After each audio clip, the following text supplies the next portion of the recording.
Matapos ang ilang araw na hindi nagpakita sa publiko si outgoing Governor Gwendolyn Garcia, ilang araw matapos itong natalo sa 2025 midterm election sa kanyang kalaban na si Pamela Baricuatro, ay muli na itong nasilayan nang dumalo ito sa pagbubukas ng R Cebu Showcase sa isang mall sa Cebu kahapon Mayo 16.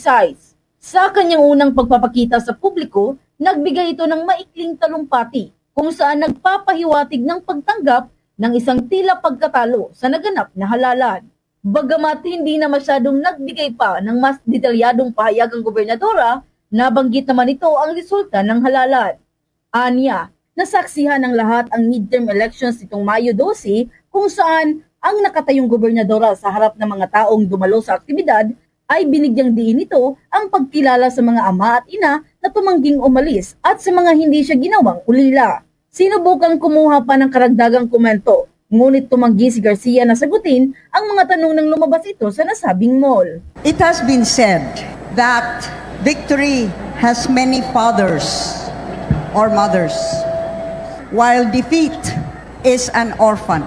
We had just witnessed the elections, midterm elections, last 12th of May 2025. And amidst this seeming defeat of your governor standing before you now, I would like to especially acknowledge those fathers and mothers that refused to leave and have not at least made me an orphan.